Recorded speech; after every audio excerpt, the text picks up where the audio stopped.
আজকের দিনটা খুব স্পেশাল একটা দিন। তো আজকের দিনে আমি কি রান্না করলাম, কি করলাম, কোথায় গেলাম, দেন হচ্ছে কি আয়োজন করছিলাম বাসায়, তো সব কিছু থাকবে আজকের এই ব্লগে। So hi everyone, welcome to my another new blog.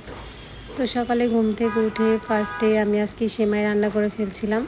যদিও বা সেমাইটার ব্লগ তোমরা দেখে ফেলছো। দেন হচ্ছে এই সেমাইটা আমি রান্না করে খেতে আমার ভালো লাগে না, আমার কাছে এভাবে খেতে বেশি ভালো লাগে। দুধের মধ্যে দিয়ে একবারে যখন জাল দিই বা কিছুক্ষণ রেখে দিই, তখন আমার কাছে এটা মনে হয় মেবি পায়েস হয়ে গেছে।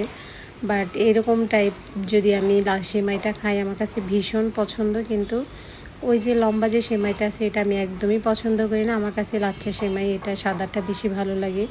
তো যাই হোক, তারপরে আমরা চটজলদি রান্না করে ফেললাম, ফ্রিজ থেকে গরু মাংস বের করলাম করে। দেন হচ্ছে আজকে ভাবছিলাম বাসায় সবাইকে খিচুড়ি রান্না করে খাওয়াবো। দেন যে কথা সেই কাজ, দেখতেই পাচ্ছ তোমরা অনেক বড় একটা পাতিল। যদিও ভাবতেছো এখানে অল্প একটু খাবার, বাট নো, খাবার কিন্তু অনেক বেশি হয়েছে, তোমরা দেখলেই বুঝতে পারবা। তো যাই হোক, আজকের দিনটা কেন স্পেশাল সেটাতে চলে আসে। আজকে হচ্ছে আমাদের অ্যানিভার্সারি। তো অ্যানিভার্সারি উপলক্ষে আজকে আমরা বাসায় সবাই মিলে খিচুড়ি রান্না করে খেলাম। তো যাই হোক, খিচুড়িটা অনেক মজার হয়েছে। যদিও বা শুকনো খিচুড়ি হয়েছিল। তো আমি আবার সন্ধ্যার দিকে কী করছিলাম, এগুলোকে সুন্দর করে গরম পানি দিয়ে একদম বাগার দিয়ে নরম করে ফেলছি, তখন আমার কাছে আরও বেশি ভালো লাগছে। শুকনো খিচুড়িটা আমরা ভুনা যেটা করতে চাইছিলাম, এটা গরু মাংস প্রচুর তেল ছিল, যার কারণে একদম ঝরঝরা হয় নাই।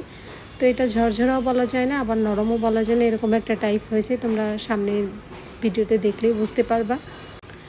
দেন খিচুড়িটা কিন্তু অনেক মজা হয়েছে, কেননা পুরো খিচুড়িটা আজকে রান্নাটা তোমাদের ভাইয়া করছে। কেননা স্পেশাল দিনে ও সবসময় রান্না করে, এটা বরাবরই হয়। তো আজকে তোমাদের তো ফার্স্টে বলে রাখলাম, তো এগুলা খিচুড়ি রান্না করে দেন আমরা খাওয়া দাওয়া করে তারপরে বের হয়েছি বাসা থেকে। তো এখানে আমাদের আশেপাশে যতটুকু মানে সুন্দর একটা জায়গা ছিল, সেখানেই গেছি। চাইছিলাম সবচেয়ে একটু নিরিবিলি জায়গায় যাওয়ার জন্য। আর আজকের দিনটা তোমাদের ভাই আমাকে অনেক সময় দিছে, অ্যান্ড হচ্ছে আমরা সুন্দর সুন্দর জায়গায় ঘুরছি, খাওয়া দাওয়া করছি, দেন কিছু কাপড় পিকচার উঠাইছি, তারপরে হচ্ছে বাসায় আসছি। তো এটা হচ্ছে দুপুরের ব্লগ, এটা দেখবা তোমরা। দেখো মানে খিচুড়িগুলো একদম ঝরঝরাও হয় নাই, আবার একদম নরমও হয় নাই, মানে এরকম আমার ভালো লাগে না, এক ঝরঝরা নয়তো একদম পাতলা। তো যাই হোক, তারপরে দুপুরবেলা আমরা খাইছি। বেশি একটা ভালো লাগে নাই, কেননা আমার কাছে ঝরঝরা টাইপটা যদি সাথে একটু গরু মাংসের ঝোল হয়, আমার কাছে ভীষণ ভালো লাগে খিচুড়ির সাথে, আর নয়তো একদম পাতলা খিচুড়ি। তো যাই হোক, আজকের দিনটা আমি খুবই এনজয় করছি অ্যান্ড খুব সুন্দর করে উপভোগ করছি সবাই মিলে। তো আজকের দিনটা আমার কাছে সত্যিই অনেক স্পেশাল, কেননা এই দিনটা আমি কখনোই ভুলবো না। বাট ছোটোখাটো করে আমি সবসময় প্রতি বছরেই চেষ্টা করি যে নিজেদের মধ্যে কিছু করার জন্য, নিজেরা সবাই মিলে একসাথে একটু আনন্দ করার জন্য, দেন একসাথে সময় কাটানোর জন্য, একসাথে খাওয়ার জন্য।